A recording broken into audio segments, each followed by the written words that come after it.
Good afternoon, brothers and sisters. Good afternoon. Good afternoon, brothers and sisters. Good afternoon. You're listening to The Proven Truth. You're tuned into The Proven Truth with your brother and host, Anthony Brown. Coming to you live from the studios of Radio Gumbo Creole here in this beautiful territory of New Orleans, Louisiana. And if it wasn't so, if it wasn't beautiful, I would not have said so.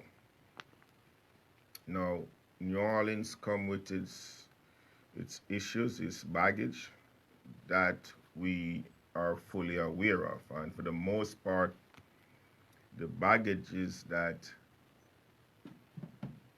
this beautiful territory comes with is the that 1%, that governing 1%. That's the baggage that we face with, the 1%. The only reason or the argument can be made while it's not a beautiful place to live is because of these politicians that we have here in the territory of New Orleans, Louisiana.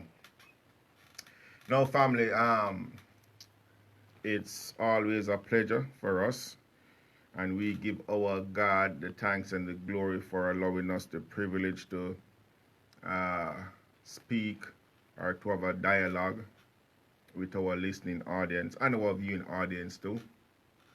We give our God the thanks and the glory. Really, much love to Kevin. Much love, Kevin. Really, you're killing teach. Much love. Now, for those of you who wish to participate, the new number, or I'm sorry, for those of you who want to listen to us via your device of choice, the new number is 667 930 9041. Again, that number is 667 930 9041. You can listen to us, on your way home, on your way to work, or however you can listen to us. For those of you who have the guts or the balls or whatever it takes to let your voice be heard or to share your concern, your comments, or whatever, you can do so by dialing the number 504-303-8922. Again, that number is 504-303-8922. We live stream this on every show on the Facebook family. We live stream this and every show on the Facebook. You can check us out on the Facebook by going to Anthony Brown for Assessor 2017. That's Anthony Brown for Assessor 2017. And while you can like us, you can leave a comment, you can utilize this platform however you choose to do so. This platform was created not for only our use and purposes, but was created for the listening audience as well. Okay, so you can utilize it however you deem fit or necessary.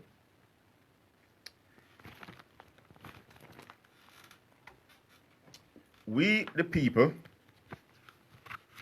of the United States, in order to form a more perfect union, establish justice, secure domestic tranquility, provide for the common defense, promote the general welfare, and secure the blessings of liberty to ourselves and our prosperity, do ordain and establish this Constitution for the United States of America. And believe me when I say, family, that this document, this contract, is still in full force and effect. The last time I checked, that was actually 20 minutes ago. Well, 25 minutes ago before I come on the show. There was still a flag waving out there. We still had a president. We still had a republic, a congressional republic. Okay, we still have that within this territory. So this document, despite the action of these criminals, these political cronies, is still in full force and effect. Now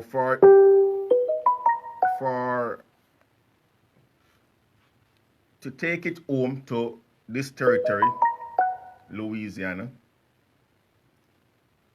let's read the contract that we the people have with these politicians here.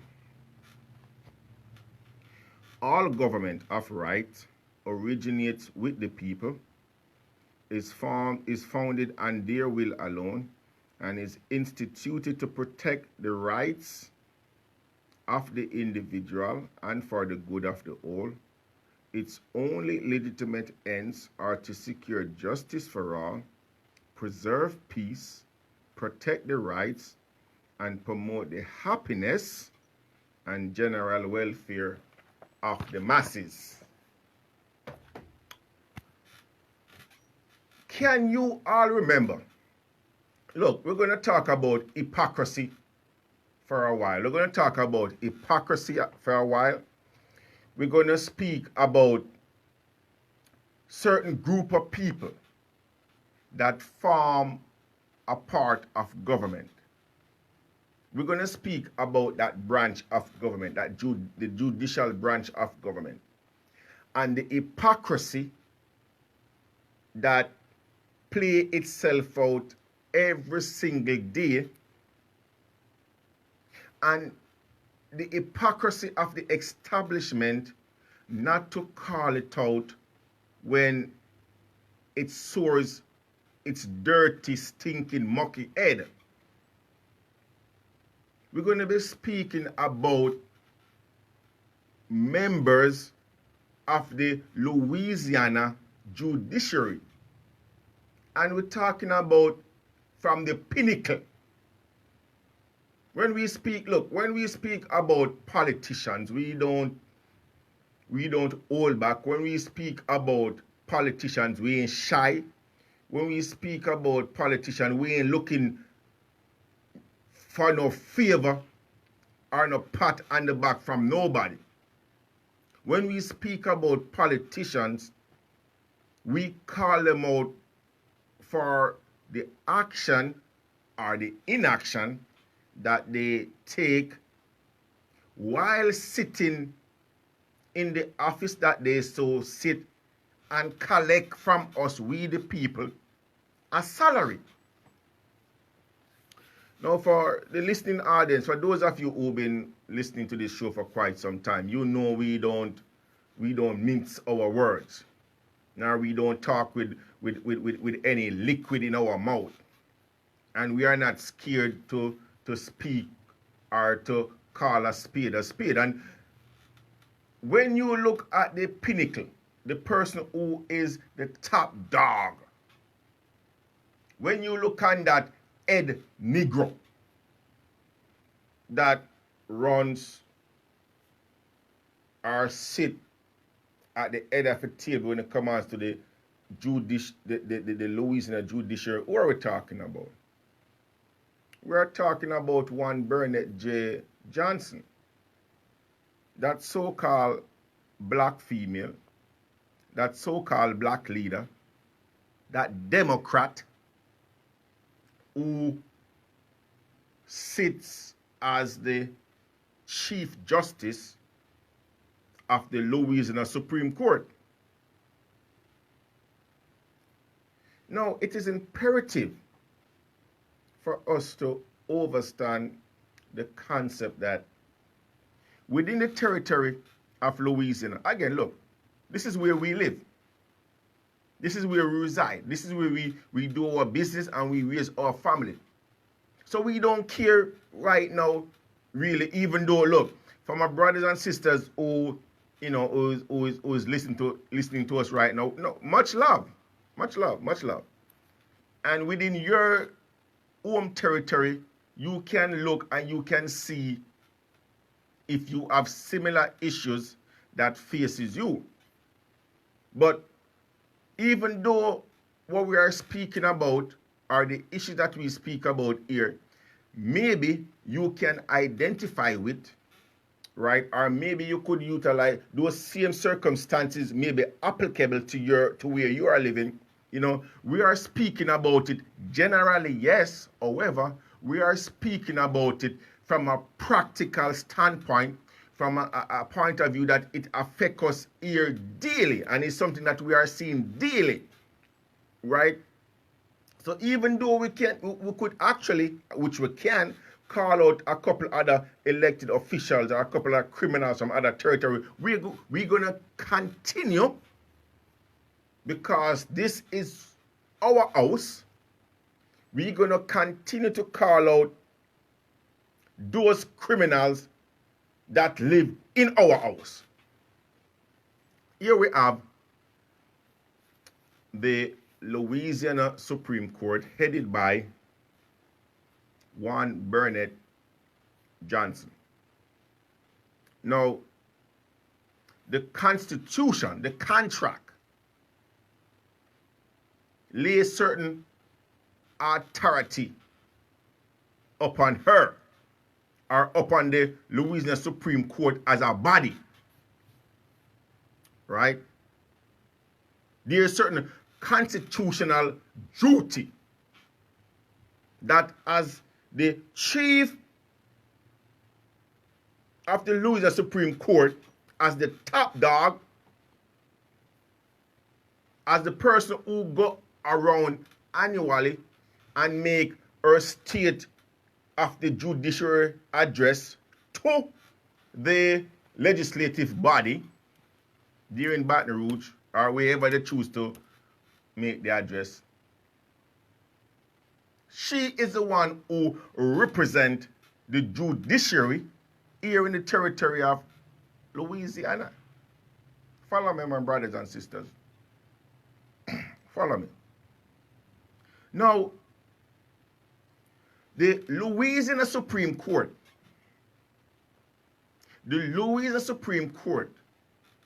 have a constitutional,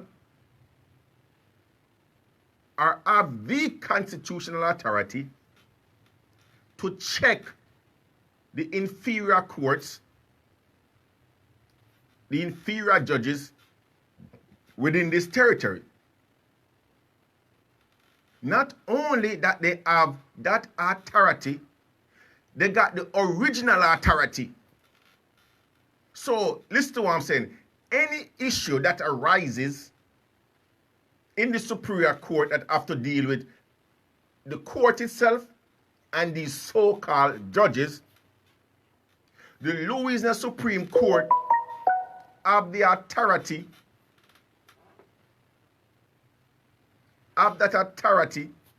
to render judgment or to take action. You see what I'm saying? Now, we're going to talk about hypocrisy for a second. How many of you guys remember this? Two experts say findings in our latest investigation could catch the attention of investigators. A judge told the Supreme Court she made less than $25,000 in cash officiating weddings. But new information we received from the state suggests she could have earned nearly double that amount. Here's our new investigation, Misjudged. $100 bills right into the pockets of judges. At a minimum, and it's much more than this, is unseemly. In 1 year, one New Orleans judge may have received a $100 bill 473 times. Do the math. The math shows she could have pocketed as much as $47,300 in cash. It's beyond frustration, Lee. A Fox 8 investigation revealed judges in New Orleans' first and second city courts overcharged. First and second city court. Okay? Judges in first and second city court. Now, I stop it right there because I want to emphasize judges in first and second city court. I want to emphasize that. It's important. It's imperative that you guys hear that. First and second city court, the municipal corporation, City of New Orleans. Okay? City of New Orleans. Now, these so-called courts are what you call inferior courts. Okay, they're inferior to the Supreme. You follow me? Now, one of the things that Louisiana is known for, one of the things that, when it comes to ranking, Louisiana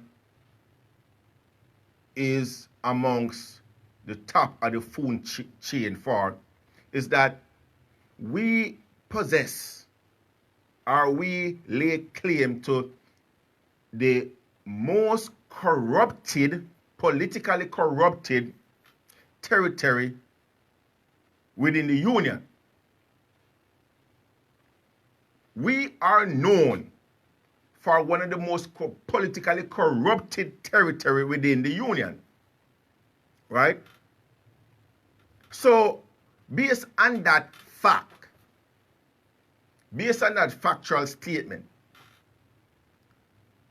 we know that these so-called elected officials, these politicians here in New Orleans, Louisiana, we know that they have a tendency, or there's a strong tendency, there's a mentality there for corruption and greed.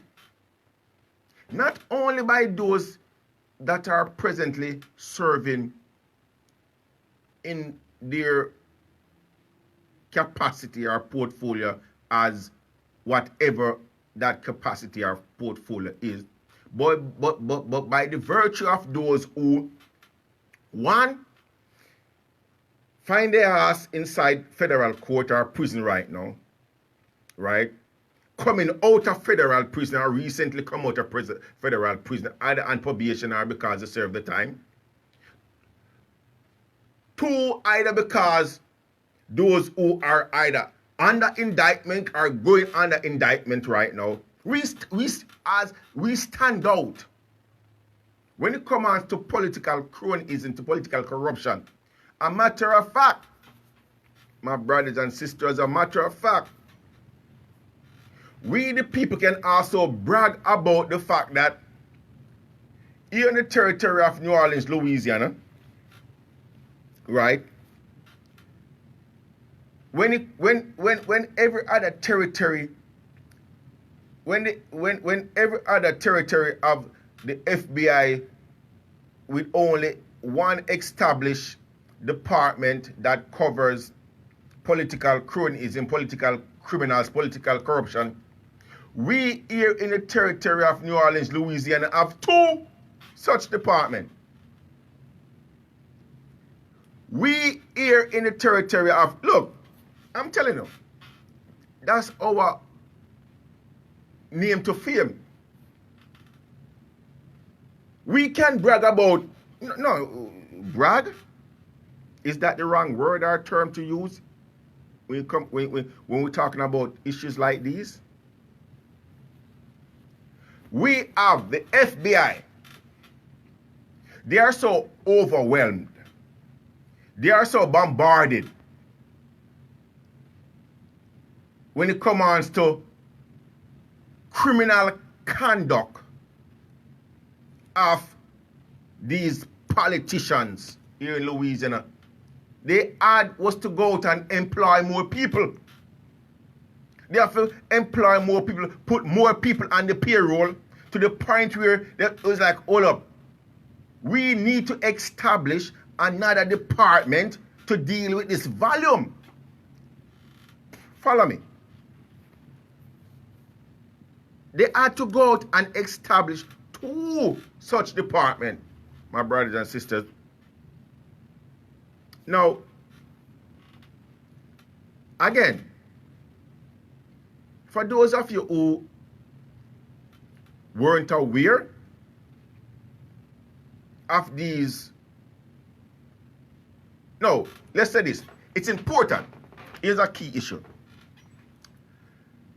We have this investigative journalist by the name of Lee Zurik, right, that works one of these local media houses, that did an investigation, an in-depth investigation, a beautiful investigation, to the point where the investigation was detailed.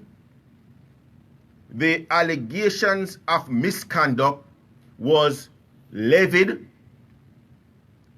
against these criminals over here, so-called judges over here. Criminal, let me tell you these criminals' name. These criminals, let's see if we can find the name real quick. These criminals over here. These criminals over here. Okay, I soon call out these criminals' name for you. Okay? These criminals over here. But the journalists went into depth to outline and to bring to the forefront the statutes that was violated. They went into depth by bringing seasoned professional law professors to interpret what these criminals were doing. So he did that.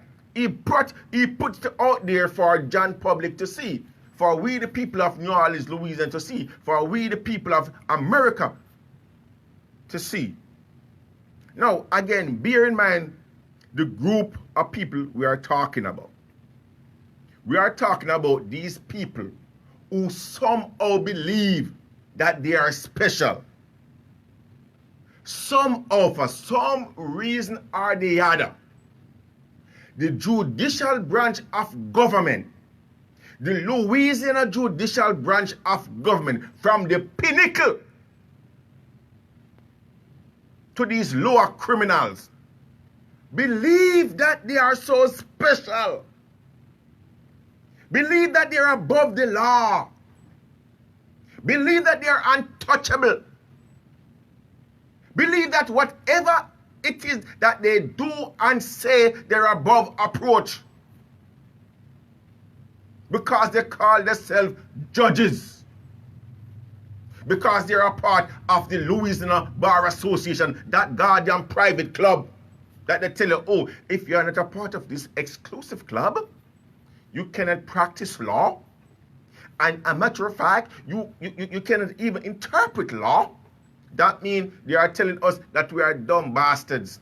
We cannot comprehend the written word. Because that's all law is. That's all law is. The written word. So we are so dumb because we didn't go to these accredited institutions for years. No, look. We didn't go to their accredited institution for years, right, to interpret the written word. We went to our, our kindergartens and our high schools and whatever, and we utilized that knowledge and that level, and we can comprehend the written word more than these criminals up here that call themselves judges. And look, and that is what killing them. Here it is. We didn't spend additional years in whatever institution, right, that they attend. We didn't go and acquire a law degree. Then after we go and acquire our law degree, we went and go sit this other special exam so that we could be a part of the Bar Association, right? We didn't have to go through all of that crap. But at the same time, here it is that with our peanut brains, we can look at the law, the written word, because that's all the law is, family. Pick up the Guardian book and you see it. The law is the Constitution. And whatever watered down version of the Constitution that they refer to as statutes and codes and ordinance and all that bullshit. That's what the law is. No, we can do a better job but let's not even go there. Let's stick to the point. They think that they are special. So because they are special and they are calling themselves judge, or Your Honor, or the Right Honorable, these criminals, they give themselves title and they wear it proudly. They cover themselves in that black robe and they think that they are superior to everybody else because they form a part of what? The judicial branch of government.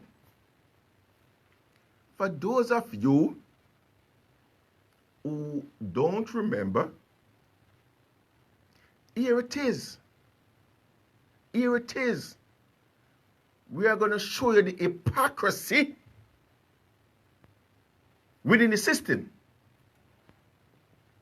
Charge couples for their weddings. The law says the judges can charge $5 for a wedding, but at the Algiers courthouse, Judge Tina Anderson-Trahan made couples pay $100.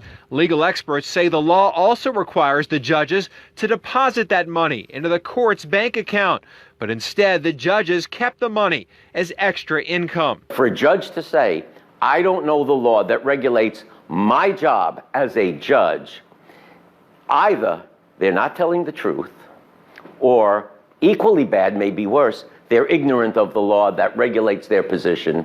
The state keeps a copy of every marriage license, on it the officiant, and the location and time of the wedding.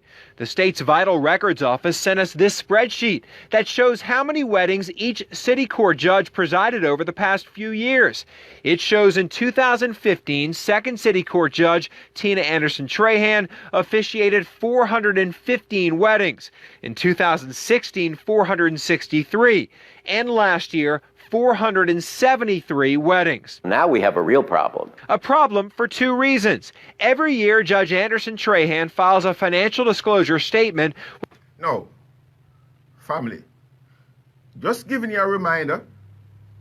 This is just a reminder for those of you who forget, because based on this news cycle, this 24-hour news cycle that that we are now living in,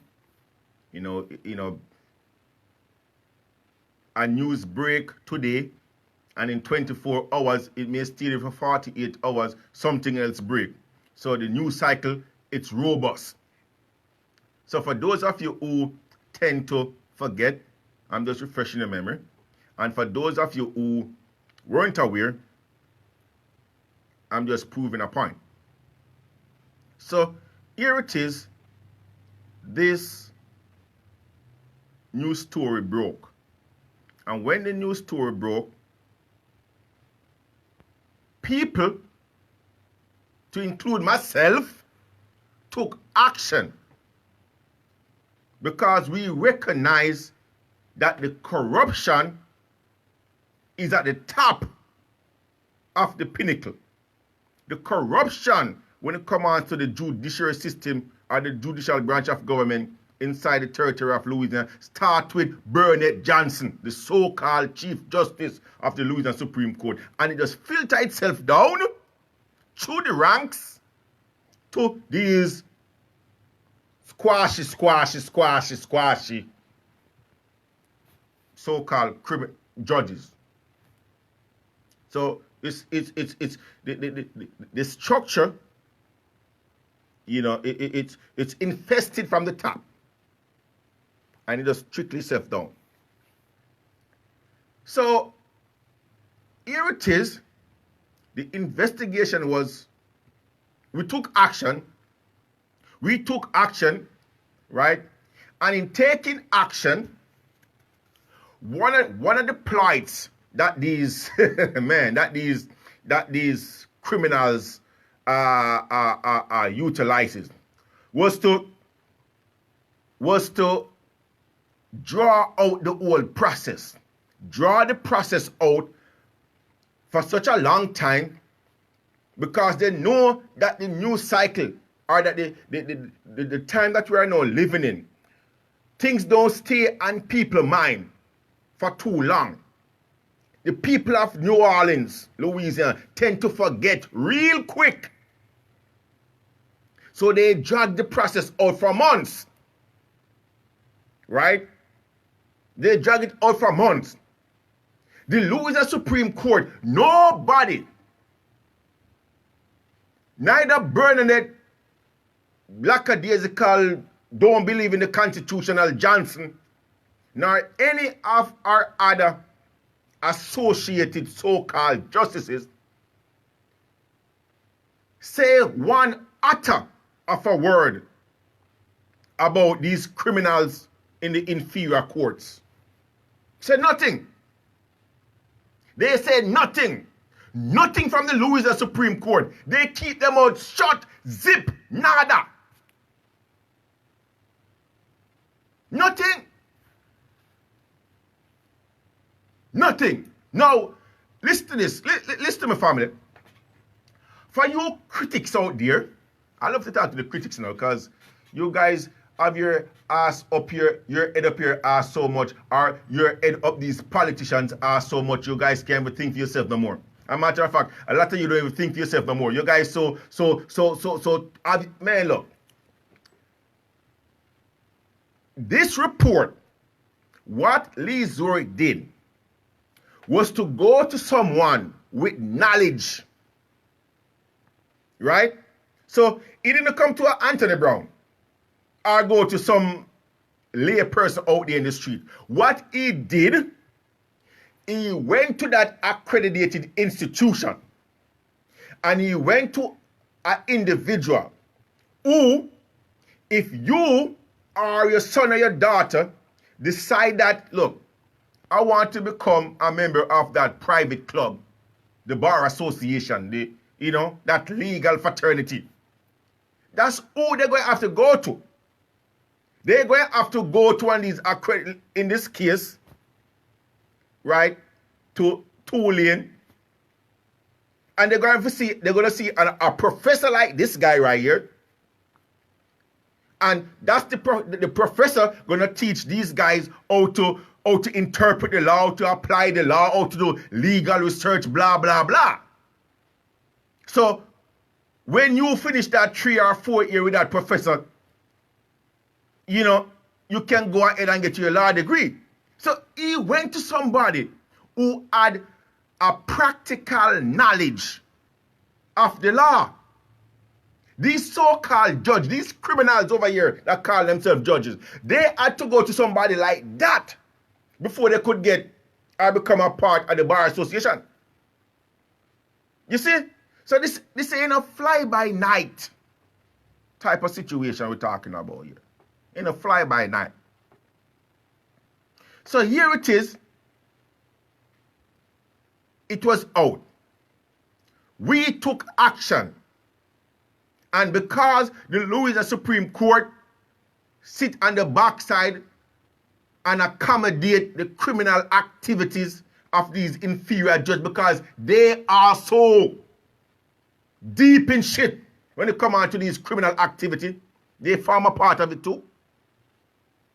We took action and we follow their misguided process, because they told us, well, look, we can't take any action without the suggestion or without the recommendation of the Judicial Commission, which is a lie, family. Is that true? That's not true. That's not true.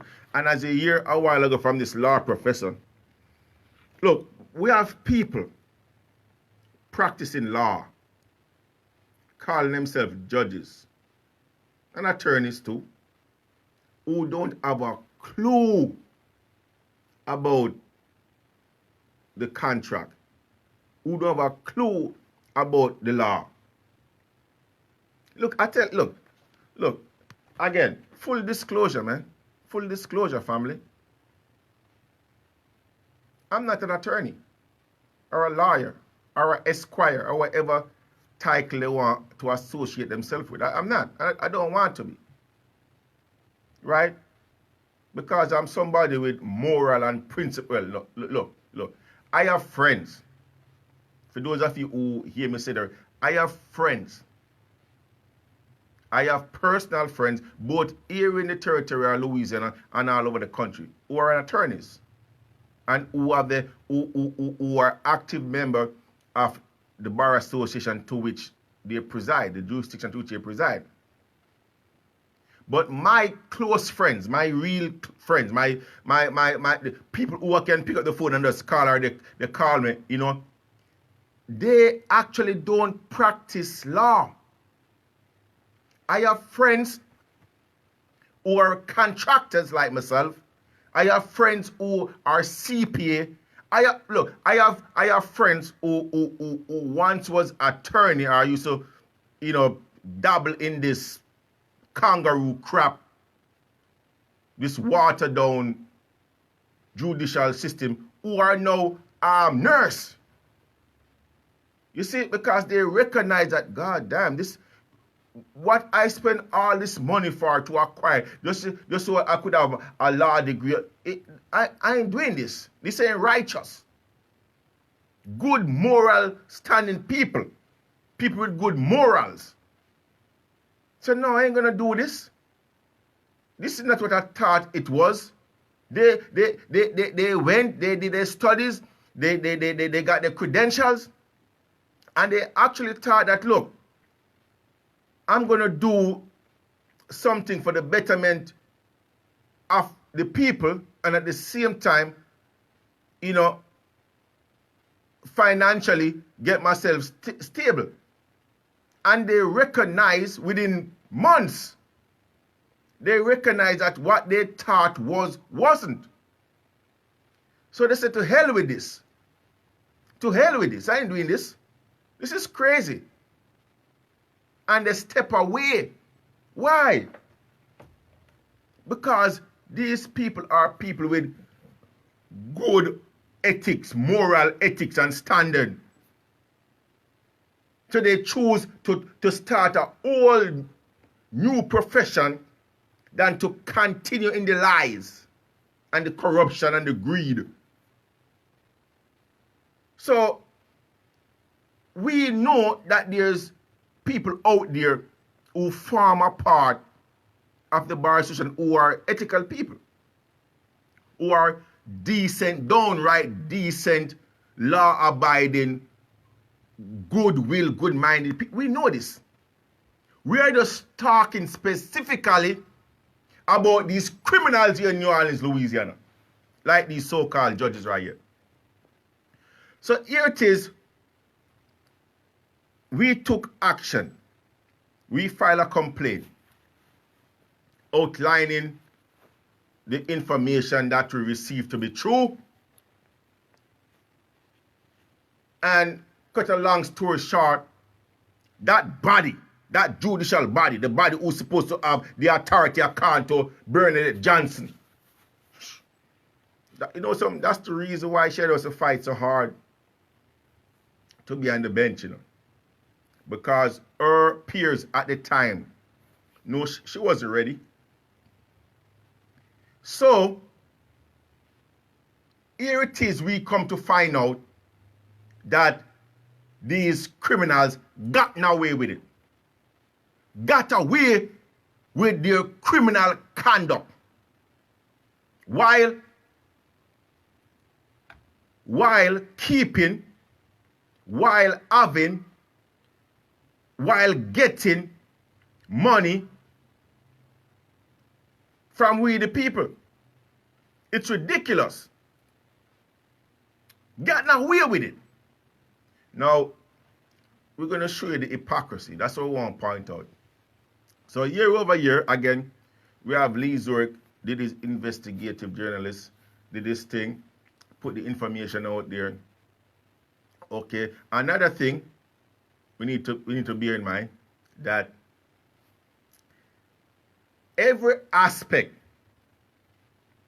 of inquiry or every aspect of this information from the very first day it hit, right? And we took action to ensure that these criminals don't continue to rob the people of New Orleans. We were so informed that, oh, keep your mouth shut. This issue is confidential. Don't speak about it. Don't do what? Don't speak about it. Why? Again, because there is a assumption that these people over here calling themselves judges are special. No, look, a matter of fact, my brothers and sisters, no, on a serious note, it way past assumption right now. The assumption component is long gone. They're actually showing it to us that that's the case. Now, I'm going to show you another story. Look at this incident. Allergy sufferers, your senses. Here is a situation where, again, we're talking about politician here in Louisiana, right? You have this other politician. You have this gentleman by the name of, this person by the name of Timothy David Ray, right? Timothy David Ray. And what happened is with Timothy David Ray, the same person or the same individual who went through that process to report to us about these so-called judges, these criminals over here that call themselves judges. He went through that same process, right, and report on a story about David Ray. And I'm going to play that clip for you in a short while. But when he did that and put the information out there, people jump on it. They jump on it. And when I say people, I'm talking about that special group of people. Judges, members of the judiciary, who bestow unto themselves nobility, honorable. They jump on it and they took action. Now, listen to this right here real quick. I want you to hear the story. How much would you pay someone to move 52 of these boxes across the river? A local law professor says $5,000 sounds like a lot of money. Tonight, we have a new investigation looking into decisions made by a public official days before he left office. If you've watched our investigations over the years, you've heard analysis from Tulane law professor Joel Friedman. This is theft. This is not Judge Judy. I'm outraged. That's ridiculous. He should have resigned already. It's very rare you get a reaction like this. You're at a loss for words. Well, I am at a loss for words. At a loss after hearing this phone call. Hello? He hung up. And seeing these checks and invoices. This is my money. This is your money. This is our tax money. This is a court. This is a public entity. These are public funds. After former First City Court clerk Ellen Hazor won a judgeship in March, Timothy David Ray filled in as the clerk. On November 6th. In November of last year, Ray lost the election, though, to Austin Badon. In his last days in office, Ray wrote 2 questionable checks totaling nearly $10,000. This is also very distressing. 3 days before he left office, Ray wrote one check for $5,150 to Morgan Jones. The purpose, to move 52 boxes like this from the clerk's office on the East Bank to a storage facility on the West Bank. The drive isn't far, just 5 miles. It's easy to do the math. $5,000 for 50 boxes, that's $100 a box just to transport them. That sounds to me like a lot of money per box. The storage facility says 52 boxes were delivered on November 14th, but Ray wrote the check one day prior, November 13th. Who, personally, privately, you and I, or companies, pays for services before they're provided, before there's an invoice? Not only before there's an invoice, but before the services are provided. And you're telling me the check was written before the boxes were moved. What kind of process is that? First City Court clerk has a contract with the West Bank storage facility. The contract stipulates the storage company will pick up containers of records and transport them at no charge. Why would the clerk pay $5,000 to somebody who's not in the transportation business that we know of for work that would have been done for free? Why? Morgan Jones submitted an invoice to the clerk's office. The total amount for moving the boxes, $5,000. The check he received was written for $150 more than the invoice. And by the way, is it not interesting that all of this was done after he lost his bid for re-election and before his term officially ended and he was replaced by the person who did win the election? Timothy David Ray declined our request for an on-camera interview, but there's more. The Bible gives a mandate. This is Merlin Flores, a pastor at a church in the East Bank of Plaquemines Parish. 4 days before Timothy David Ray lost his election, Ray paid Flores nearly $5,000. According to the check, the purpose, new shelves. Flores submitted an invoice charging $1,500 for an initial consultation, another $3,100 for the refitting of existing shelving. What kind of cabinet work did you do for him? It was for his office. What did you do? Gave him some estimates. Anything else other than estimates? No. No? So it was just estimates? Yeah. Again, while the check notes Flores installed new shelves. Hey, family, look.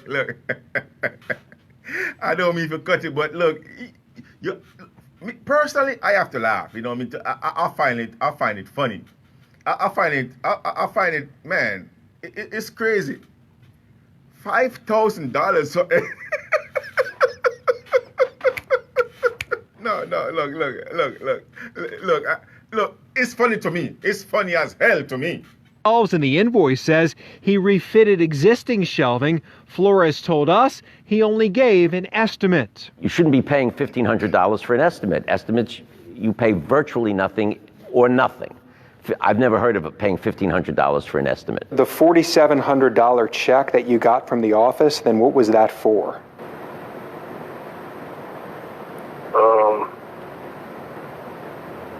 Hold on. Well, I'm trying to remember all this. Well, I'm taking time. I'm trying to remember all this. So, I can't remember all this right now. You can't remember? No. You can't remember what you were paid $4,700 for? You need to talk to Tim. Why is the clerk of court writing a check to someone who can't even explain to you why he received the check? If you get a $4,700 check, you're going to remember what it was for. Especially if I'm not in a business where I'm doing this all the time and getting hundreds of checks from all of my customers. That's not an insignificant amount of money. That's a significant amount of money that it's hard for me. If I got a check for $4,000, I would know about it. I'd know why I got it, and I wouldn't forget it. Bank records indicate Flores didn't deposit the check, but instead received the full amount in cash. So what did you do with the check that you got? From him? Yeah, from the court.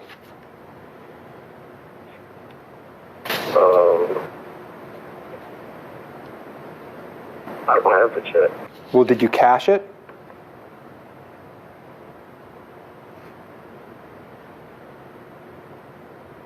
I don't even remember any of what all of this you're talking about. You don't remember what? Any of what you're talking about. According to the current clerk, the office has no new or refitted shelves. Here's a look at what's there. It's why Joel Friedman's at a loss for words about the lack of information being provided by a former clerk who spent public money days before he left office. Do you do cabinet work for a living?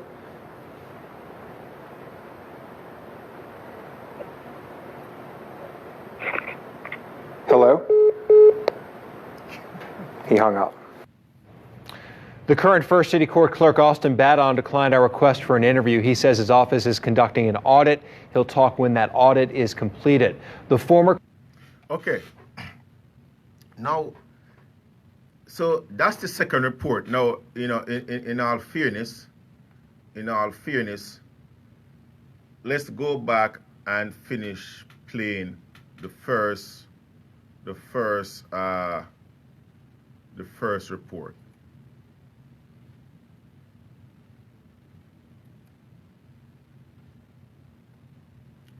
The first report with the judges. With the state Supreme Court. On it, she signs a sworn statement that the information is true and correct. Anderson Trahan claimed to make between $5,000 and $25,000 officiating weddings.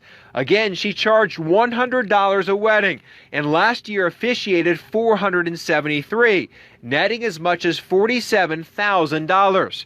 Tulane law professor Joel Friedman says that likely means she either didn't keep all of the money, performed 223 free weddings, or misreported her earnings to the Supreme Court. She may be not only understating it on her judicial ethics form, she may be also understating it on her income tax form, because this is clearly...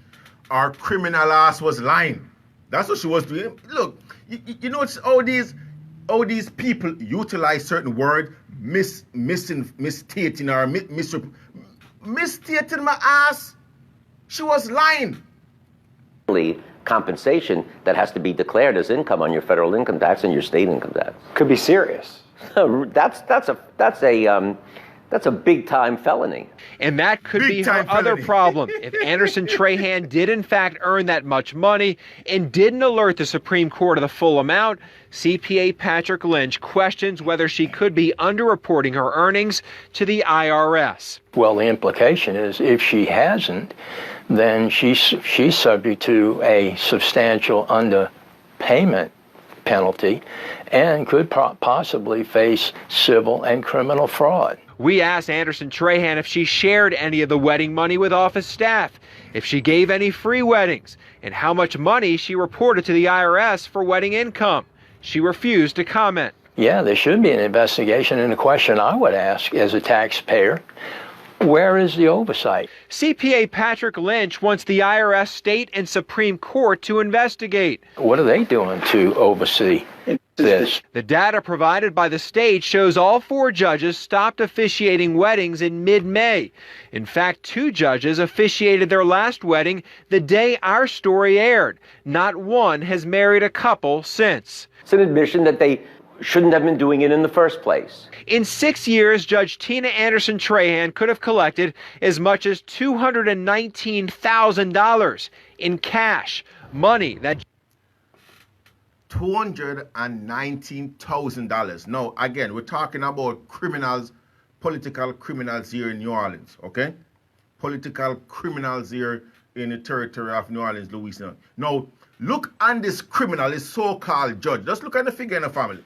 Let's look at the figure. That's important too, right? It's important too because when, again, we are outlining the hypocrisy, right? We are outlining the bias. We are outlining the hypocrisy. You're going to tell me look, a crime is a crime, is a crime, is a crime, is a crime. You understand? However, when you talk about $10,000 over a year, when this criminal over here, when this politician over here is crime amounts to $10,000, right? Compared to this other criminal over here. The both of them are criminals, you know. The both of them criminals, right? The both of them are committing their criminal conduct or their criminal action while sitting as elected officials, while getting a salary from we the people, while having a fiduciary duty to we the people, right? So that's the level playing field. Now this one over here is not a part of the judicial branch, even though he is a member of the Louisiana Bar Association, right? His portfolio does not, or is not a judge. So even though he's a member of the Louisiana, that private club, is the allegation against him amounts to $10,000. Okay? Over here on this side of the equation, right, we're talking about $219,000 from this so-called judge, right? So if you're going to base the outcry based on the amount of currency, wouldn't you think that the person who is committing this atrocity to the tune of $219,000, she alone, ain't talking about the other three criminals. I'm just talking about this criminal right now, Trayan. $219,000 compared to this guy over here, Ray, $10,000. Let's finish the video. Joel Friedman says she should return to the court and the couples where the law says that money belongs. They should not be allowed to keep money that they now would admit they received in violation of the law, even though they would allege they didn't realize it was in violation of law. And these are judges saying, what a load of crap. Hey, look, this is my, oh my God. This is the issue that I'm having with the opponents, the critics, and the people of this territory right here. And them criminals. Let me ask you a question. Could any one of you out there who is hearing my voice right now and who will hear my voice in the future, could any of you commit a crime or an offense? Or do you think, let me phrase it this way. Do you think if you go out there and you, let's say you even honestly make a mistake, and in making that mistake, you commit an offense, what they are calling an offense or a crime, you think you could go into these so-called courts, these kangaroo courts, these playpens, and tell a person like this that, oh, I'm sorry, I'm so sorry, I made a mistake. No. I'm so sorry, I didn't know that what I was doing was wrong. I apologize. They would be the first person, she will be the first person to tell you that, look, Mr. So-and-so or Miss So-and-so, whether or not you know what you were doing was illegal or not, ignorance is no excuse to the law. A first-year law student know that crap. So when they're going to pose or make the statement that look, these people are judges. They're calling themselves judge. They're calling themselves honorable. They are the first set of individuals. Let me tell you something. Look, again, family. I have friends, close friends, who are members of the Bar Association. I have friends who are attorneys. And just like my friend, these clowns, look, hey, you guys ever listen to attorneys when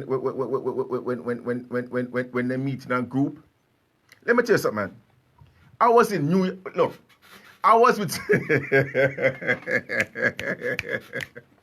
I was with a couple of my friends who are attorneys or who have law degrees but don't practice law. Because my friends are decent-minded, down-to-earth, credible, moral people.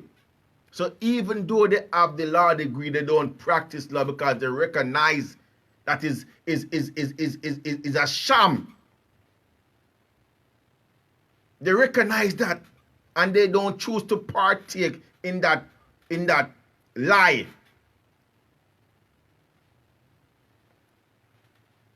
When my friends meet together, look, this is no exaggeration. I sit for like 2 hours. It could be over 2 hours one night. We was just talking crap. I sit for over 2 hours and listen to these two fools. Man, listen to these two fools talk about the school that they attend. And I'm like, man, these fools, I'm like, dude, man, these guys sit down, right? And they're talking about, well, your school this and your school that, and my school more prestigious. And look, at one point, I said, hold up, guys. I said, hold up. So I said, you have a law degree, right? And he said, yeah. I said, you have a law degree, right? Yeah. I said, you're a part of the bar association, right? Yeah. You're a part of the bar association, right? Yeah. You guys, before you actually make the conscious decision not to practice law no more, you guys actually participate in the courtroom. You guys actually represent clients in the courtroom, right? Yeah. To that, everybody agreed. So I'm like, so you're gonna tell me because you go to Howard and you go to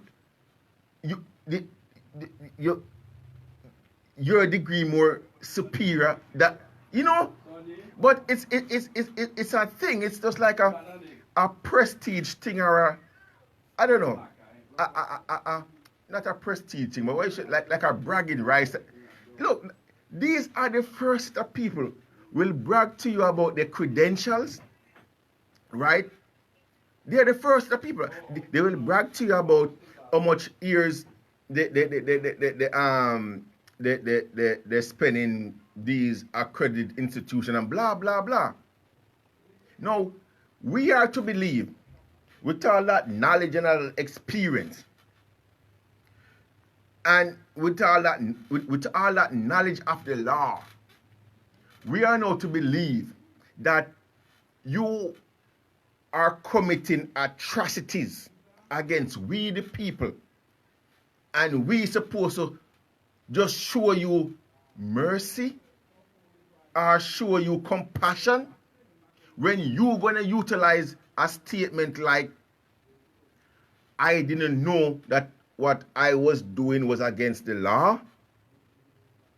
When that same argument, we couldn't dare come inside your goddamn courtroom and use it. Moreover, you are calling yourself a judge. Here's the hypocrisy. So, let's get back to this. Here, this story came out about the clerk of the court. Came out about him, right? And again, we ain't showing no sympathy because, again, we're talking about politicians here in Louisiana. And either the clerk of the court or a judge or whatever, they're all criminals. So, and that's not new. But here's the hypocrisy. The same reporter put this report and this issue, right, about the clerk of the court writing check for 10 grand for work that could be done for free, and about these so-called judges who robbing people while they're on the clock. The same thing like what this guy been doing. Now, the difference is, and this is where the hypocrisy comes in. From the minute that this story break with the clerk of the court, it's public information. And at no point did anybody say to we the people that it's confidential in its nature. You cannot speak or talk about it. It's confidential. Or any action thereof. It's confidential. No. But over here, with these criminals that call themselves judges, oh, it's confidential. And you cannot disclose to anybody any action that you take or that we take about. I'm like, why? Why we can't? What is so special about a judge or the judicial branch of... Look, they may claim to themselves or claim themselves being special, but we the people know there's nothing special about the judicial branch of government. Here we have the Louisiana Judiciary Commission take action or take no action. These judges got away with the crime scot-free. This is what I want to show you. There is a, come on, no, not that one, this one right here. Within weeks of this allegation coming out against Timothy David Ray, that he wrote checks and cannot explain the expenditure or why the reason he wrote these checks. Here in a publication, the New Orleans Advocate, this is what happened. Well, let's see. I won't find it.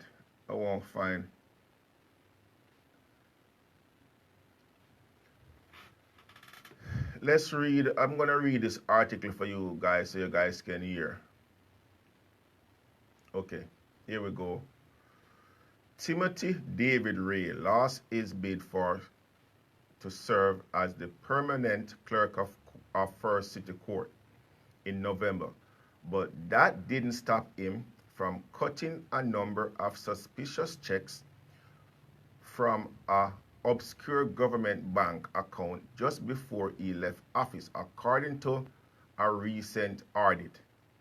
Ray gave $4,766 to a Plaquemines parish pastor for a shelf that was never completed, $5,150 to an Apple Store employee for questionable moving expense, and $360 to a printing company for business cards that might have been unnecessary, audit says. In total, the audit says that Ray spent more than $10,000 in public funds and suspicious expense during his last 2 weeks in office. Finding that prompts New Orleans. Okay, here's where the tire meets the road. And here is what, when I read this article, what jumps out off the page to me. This is where my concern starts. Let's do this. Where are we? The total. The audit says that Ray spent more than $10,000 in public funds and suspicious expense during his last 2 weeks. Nothing. Findings that prompt New Orleans judges to refer him to the FBI and local law enforcement officials on Wednesday. The audit was jointly commissioned by judges of First City Court and Civil District Court. Did you guys hear that? So here it is. Listen to what I'm saying now. These judges over here, we supposed to believe that they are so concerned about an elected official committing malfeasance in office, or committing what can be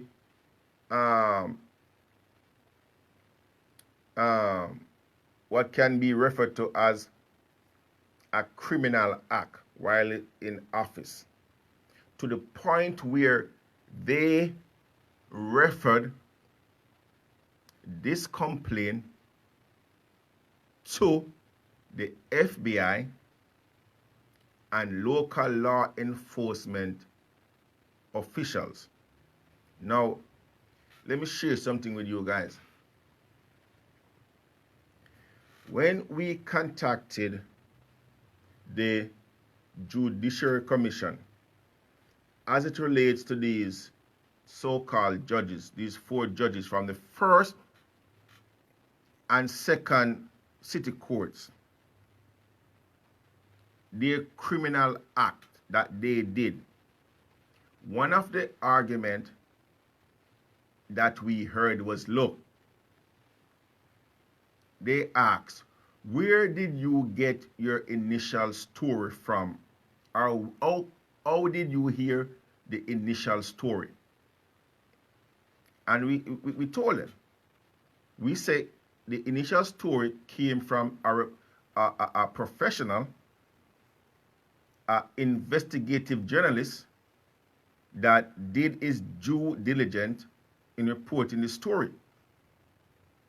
And we even point the fact out that, look, he consulted a law professor, and based on the recommendation and the argument from the law professor, these judges violated the law and knowing and willfully do it too. Right? Their pushback to that was okay. The local media or that reporter twist the narrative to suit his reporting.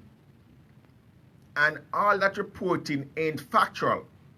Or we are not supposed to take all that reporting to be factual, to which I inform her that the initial reporting just opened our eyes to the individuals who was doing this, who was conducting, or who was doing this act. But when it comes to the law that was actually broken, or to the law that they supposed to abide by, we went and did our independent search, to which we found that what they were doing was illegal. So, what am I saying? They first and foremost try to discredit where the information originates from, which was from this local reporter, right? That's the first thing. Secondly, they did not, when I said they, I'm talking about the Judiciary Commission, based on what this clown, based on what the Louisiana Supreme Court, headed by Burnett Johnson, call ourselves justice or honorable my ass. want us to believe that the Louisiana Supreme Court cannot take no action. You know something? Something just occurred to me a while ago while I'm talking here. Something just occurred to me. Something just occurred to me a while ago. You know, I honestly think that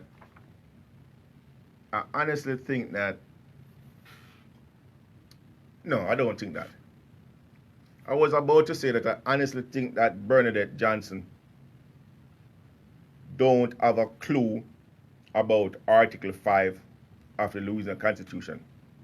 I was about to say I honestly think that Bernadette Johnson don't have a clue about Article 5, Section Section 3, Section C. Article 5,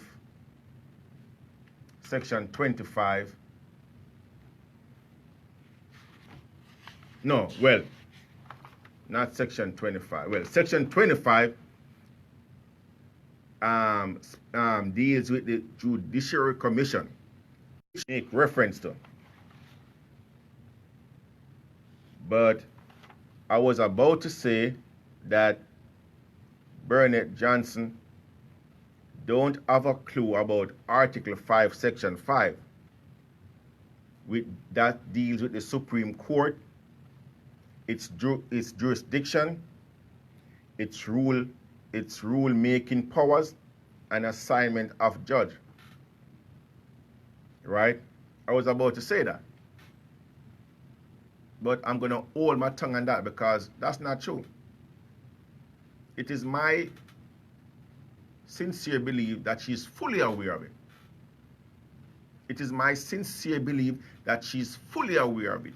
But because of our criminal intent and mindset, because of our blatant disregard for the rule of law and the Constitution, she don't give a damn. That's what it is. She is fully aware of it. But for the rule of law, for the Constitution, she cared less. The Supreme Court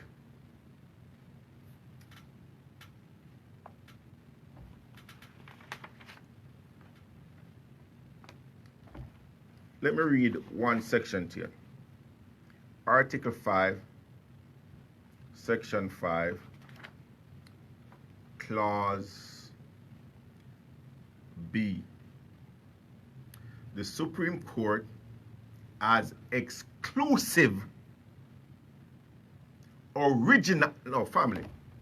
Again, these are not just words on paper or words within the Constitution or words within this contract. Every single word that your brother read have meaning. Listen to what it says. This is the foundation upon which we base our argument. Listen.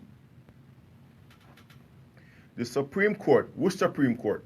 The Supreme Court for this territory, Louisiana,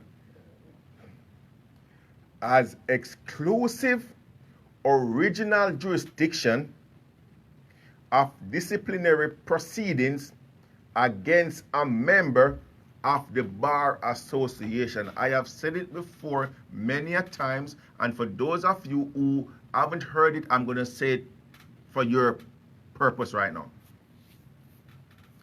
I don't care what the individual want to call themselves, either judge, practicing attorney, or what esquire, whatever they want to title, they want to bestow unto themselves.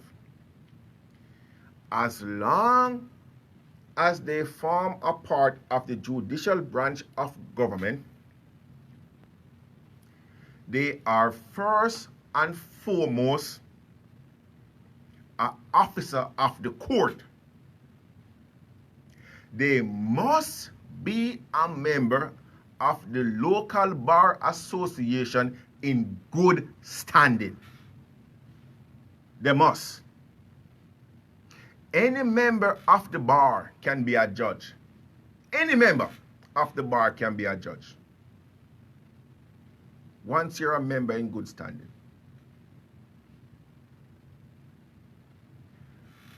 If anyone can show it to me, okay, let's skip over now to Article 5, Section 25. If anyone can show it to me in Article 5, Section 25, where it gives the Judiciary Commission, right, the exclusive and original, you know what original mean, family? To be original mean you have to be first, uno. Without you, there could be no other. That's what original mean. You are the head anchor. Your light will shine before everybody else. You are number one, they number two. That's what original mean. You're authentic. You are the master of everything. That's what original mean. Now, because of misinformation and lies and deceit, and because they are fully aware that the general population, the masses, ain't fully knowledgeable about this contract right here, the Constitution, they twist it. This is what happened. Bernadette Johnson, the Louisiana Supreme Court, twist, lie, deceit, misinform, push their original authority, put it down to this commission. Give the commission the authority. No, and look, all that the commission have, the Judiciary Commission have, they have a constitutional authority to suggest. They can suggest to the Louisiana Supreme Court, look, they can say, well, look, we did an investigation, and based on our investigation, we suggest that. But you don't need any suggestion or any finding from the Judiciary Commission, the Louisiana Supreme Court, that is. Don't need any referrals from the Judicial Commission before they can take action on anybody that is a part of the Bar Association. None. So when they tell you, oh, well, when the Louisiana Supreme Court tell that we cannot take no action until we hear from the Judiciary Commission, bullshit, lies. When the Judiciary Commission tell that, okay, look, it is the Louisiana Supreme Court with the, look, go read. Reading is fundamental. Huh?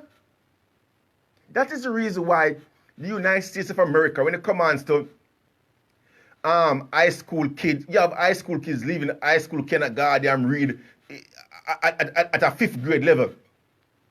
And for those who claim to can read, they cannot comprehend. Show me in the Constitution where it gave that body, the judiciary body. Look, the judiciary body, for those of you who don't know, is like the FBI.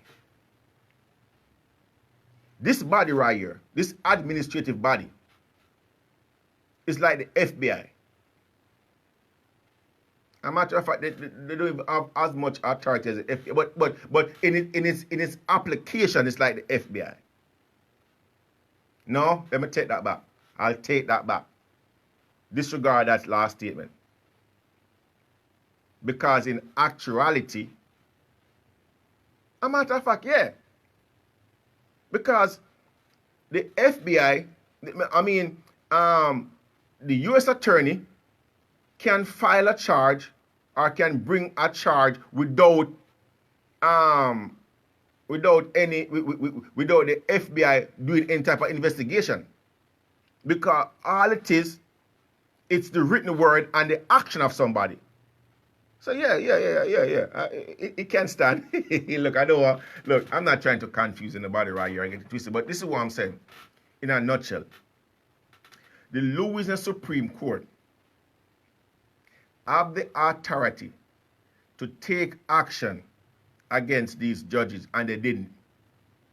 Burnett Johnson's and our cronies that sit on the Louisiana Supreme Court didn't. They didn't. Why? Because they're a part of the whole criminal act. Because they do the same thing too. Because they think they're special, they're unique, they think they're above approach. They think nobody ain't gonna call them out because they operate underneath. Look, this is what they operate on it. Let's find. They operate underneath Article 5. Or no, they don't operate. This is what they claim to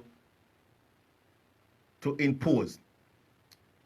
Let me see. The Supreme Court shall make rules. Okay. So this is what they claim. This is what they impose. All right. This is what they hide themselves underneath. Article 5, Section 25, Clause C, the last sentence. The Supreme Court shall make rules implementing this section and providing for what? Confidentiality and privilege of commission's proceedings. What does that mean? They implement some rules, right? And they says, look, once anybody levy any complaint against any judge, we're going to take that situation behind closed doors. We're going to investigate that ourselves. And once we start to investigate it, it's confidential and privileged. And nobody ain't going to hear, look, and whatever or however we rule, nobody ain't going to know about it. It's confidential. And we don't care who the guy is. We ain't going to tell him. This is the sentence that they use and claim confidentiality with. Now, again, here goes the hypocrisy. Findings that prompt the New Orleans judges. So, the same set of people who out there committing atrocity while they sit on the bench is the same set of people, right, to refer him, which another criminal, another politician, David Ray, clerk of the court, to the FBI and local law enforcement official on Wednesday. Now, look, the same said, the audit was jointly commissioned by the judges of the first city court and second district court. You see what I'm talking about? So, here's the hypocrisy. Where was the outcry? Or where was the action that was taken by these same judges? Right? Or by the remainder of judges that sit on the first and second city courts? Where was the outcry from them? Why they didn't refer their colleagues to the FBI or to the Bar Association or to the Supreme Court or to other local enforcement of why? Because, family, these criminals think that they are special. These criminals think that they are special, and for the most part, you got people treating them like them goddamn special too. Ray, an attorney and political consultant who mounted an unsuccessful bid for the city council in 2017 before losing the clerk's race to former state rep Austin Bandon. Hey, let me tell you something. You see this other rep that's sitting inside here, this guy Austin Bandon. Look, family, again, for those of you who understand the concept, we are living in New Orleans, Louisiana. And Louisiana ranks ranks number one when it comes to political cronyism, when it comes to political criminals, when it comes to individuals who are sitting in public office right now, to the point where the FBI have 2 departments.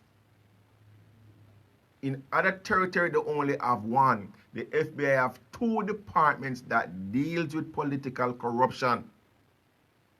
Follow what I'm saying? This guy Austin, or Austin, however you want to pronounce his goddamn name, don't think he's no angel neither, you know. And that's the reason why when they call him out for an interview, right, he refuses to go.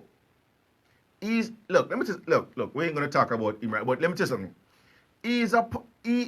He's a part of the whole criminal mindset here in Louisiana or here in New Orleans. In 2018, he could now find himself in legal hot waters. The auditors raised the prospect that Ray spent the money for a personal or political purpose. When I was growing up as a kid, there was a proverbs, an old-time proverbs that my grandma used to tell me every day. Well, not really every day, but you know. And it goes something like this. Thief from thief, God laugh. Thief from thief, God laugh. That means you go out there and murdering people and somebody come murder your ass. You know, you go out there, you're robbing people, you're robbing and raping people, and somebody come rob you and rape you. So that same thing that you've been dishing out, somebody dish it back out to you. They say at that point in time, God just laugh. you know. It's the same concept we're having right here. Here it is, you got criminals that sit on the first and second city court, right? Now, mind you, that Ray was the clerk for the municipal court, right? So you would find that, well, I don't know why you would, no. They sit on the same court, all right? He's a clerk for that court. But this is what I'm saying. The judges that form a part of the first and second city courts ain't no angels. By far, they ain't no goddamn angels, family. Where were they when their other counterpart was robbing people out there to the tune of and she was doing to the tune of $290,000 a year? The other criminals was doing to the, you know, when they was robbing people every time they officiated a wedding. And the collective amount of money, we supersede what David Ray utilize for a better word, misappropriate. Huh? Family, you see the hypocrisy? You see the hypocrisy, huh? Interchangeable, at least according to most professors, journalists, and celebrities. So are they right? Let's take a look at history. The Republican Party was created in 1854. The first Republican Party platform, adopted at the party's first national convention in 1856, promised to defeat, quote, those twin relics of barbarism, polygamy and slavery. Those twin relics were spreading into the Western territories. Republicans feared that as those territories became states, polygamy and slavery might become permanent parts of American life. Polygamy, the marriage of one man to multiple women, devalued women and made them a kind of property. Slavery, of course, did the same to blacks, literally. The Democrats were so opposed to the Republicans and their anti-slavery stance that in 1860, just 6 weeks after the election of the first Republican president, Abraham Lincoln, South Carolina, a state dominated by Democrats, voted to secede from the Union. The Civil War that followed was the bloodiest war in U.S. history. It led to the passage by Republicans of the 13th Amendment, which freed the slaves, the 14th Amendment, which gave them citizenship, and the 15th Amendment, which gave them the vote. In 1870, the first black senator and the first black congressman were sworn in, both Republicans. In fact, every black representative in the House until 1935 was a Republican, and every black senator until 1979 was too. For that matter, the first female member of Congress was a Republican. The first Hispanic governor and senator were Republicans. The first Asian senator, you get the idea. Republicans also kept their pledge to defend women's rights. In 1862, the Morrill Anti-Bigamy Act was passed by the Republican-controlled Congress to put an end to polygamy. In 1920, after 52 years of Democratic Party opposition, the 19th Amendment was ratified thanks to the Republican Congress, which pressured Democratic President Woodrow Wilson to drop his opposition to women's rights. In the final tally, only 59% of House Democrats and 41% of Senate Democrats supported women's suffrage. That's compared to 91% of House Republicans and 82% of Senate Republicans. There certainly was a war on women, and it was led by the Democratic Party. But while Republicans had won a major battle for women's rights, the fight for black civil rights had a long way to go. In the 1920s, Republican President Calvin Coolidge declared that the rights of blacks are just as sacred as those of any other citizen. By contrast, when famed sprinter Jesse Owens, a staunch Republican, won 4 gold medals at the 1936 Berlin Olympics, he was snubbed by Democratic President Franklin Roosevelt. Roosevelt only invited white Olympians to the White House. 2 decades later, it was a Republican president, Dwight Eisenhower, who sent the 101st Airborne Division to escort blacks. You're listening to The Proven Truth. You're listening to The Proven Truth with your brother and host, Anthony Brown.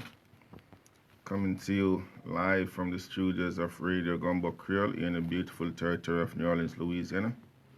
To participate in the show, 504-303-8922, 504-303-8922. To listen to us, you can do so by going to www.radiogumbocreole.net. That's www.radiogumbocreole.net. Or you can listen to us from your device of choice by dialing the number 667-930-9041. Again, that number is 667-930-9041. We live stream this and every show on the Facebook. Check us on the Facebook. Anthony Brown for Assessor 2017. That's Anthony Brown for Assessor 2017. We also not only live stream, but we archive a lot of this show on the YouTube. You can check us out on the YouTube by going to The Proven Truth, The PROVEN, The Proven Truth, where you can subscribe while you're there. You can like us. You can utilize that platform however you deem fits or necessary. It's your prerogative how you want to use it. Family, we here on the show, we are black conscious, not black ignorant. We are black conscious, not black ignorant. Hence, we pay tribute, we honor, we recognize, we show love. We keep the name of our ancestors alive, recognizing that if it wasn't for champions like our ancestors, people who took action in a time when it was basically to sign your death warrant, to take the action that they take. Look, not to only speak about the hypocrisy or to speak about inequality or to speak about equal rights and justice, but to actually take action. And for one to take action, family, it is to put your money where your mouth is to put your belief, your ideals, in front and move forward. And to these ancestors, to these men and women who did that in the name of love, not only love for self, but love for the race, love for humanity, love for mankind, love for me, future generation. They loved me so much. They loved me so much that they took action. They took action against hypocrisy. They took action against inequality. They took action, my brothers and sisters, because they love me so much.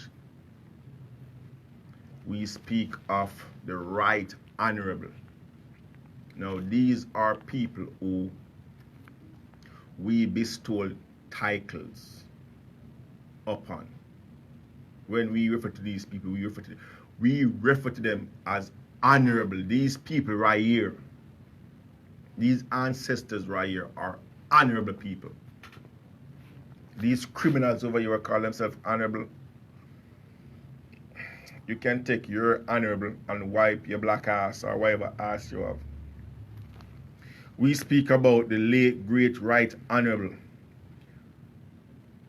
Marcus Mosiah Garvey, Nanny from the Maroon, Paul Bogle, Fred Hamilton, Maurice Bishop, Malcolm X, Carter G. Wilson, Harriet Tubman, Thomas Sankara, Samuel Markel, Bookman Juti, Toussaint Louverture, Jack Dessalines.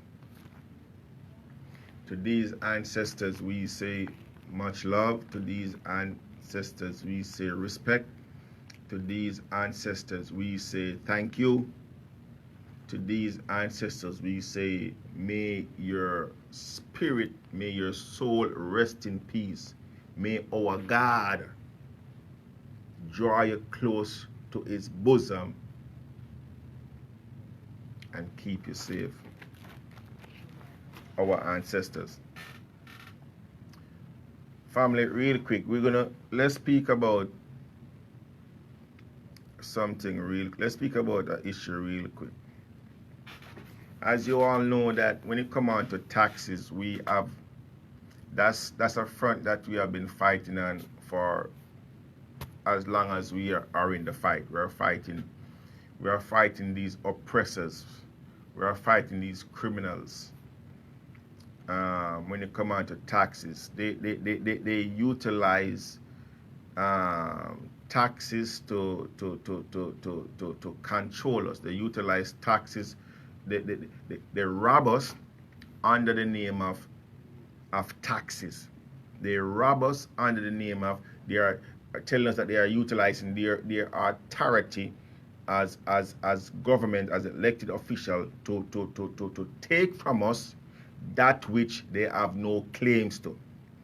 They are utilizing their portfolio as elected official. These robbers over here are doing that and telling us that, look, because they say so, they can do it, utilizing their circular fallacy, these criminals. Here's one criminal right here.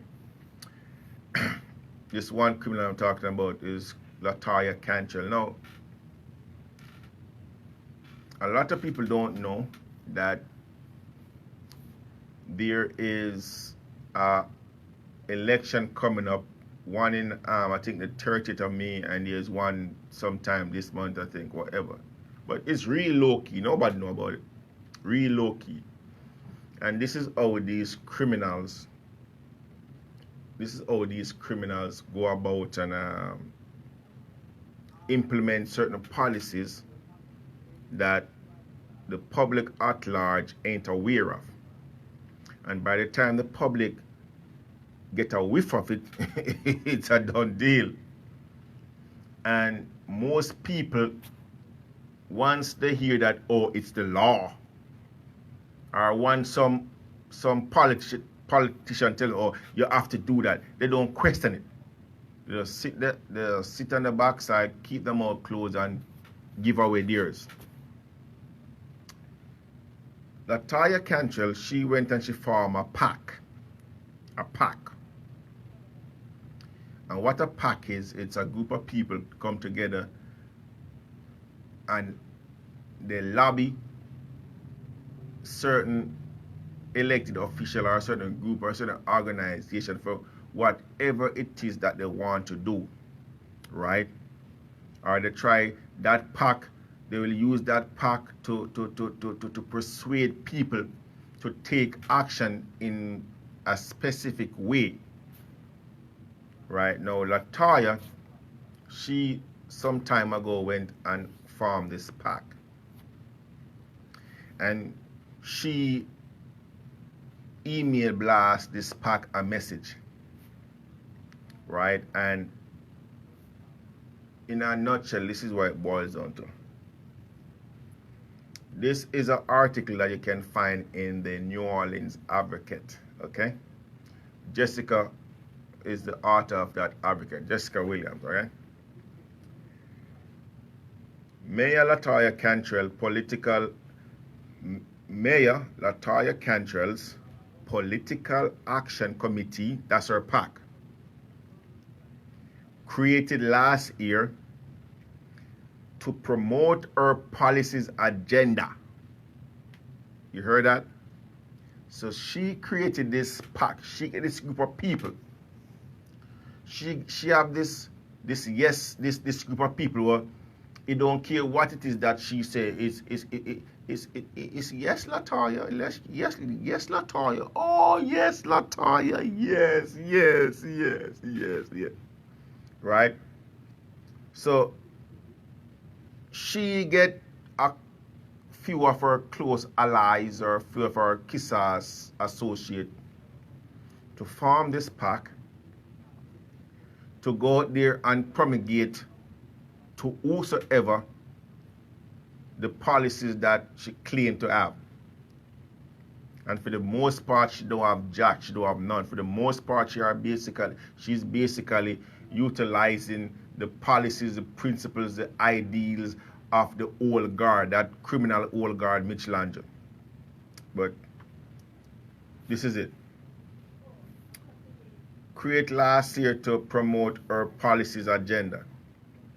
Is flexing its political muscles ahead of votes this spring on 2 separate tax proposals. Now, family, again, when it comes to taxing issues and taxing proposal on the ballot, what they try to do way ahead of the game, they try to mislead, misinform, they lie. They lie and try to deceive you. Then they have these PACs that they send out into certain communities and certain organizations to try to muscle you or to try to change to try to let you buy in to that concept that they have, right? And for the most part, a lot of people forget how to think for themselves. I'm saying to you, here it is on the ballot this spring. There is 2 taxing proposals. Now, go look at it yourself. Go look at it yourself. Get yourself informed and take action or you deem fit to take action. And this I won't give no recommendation or I won't suggest either way. Right? All I'm saying to you is time for the people and New Orleans to wake your ass up. You've been sleeping for far too long. You're in hibernation for far too long. It's time for you to get up and feed the spirit, feed the soul, mentally and physically, so that you can see these criminals trying to rob you. You follow what I'm saying? Students into Little Rock Central High when Arkansas Governor Orval Forbes, a Democrat, refused to honor a court order to integrate the state's public schools.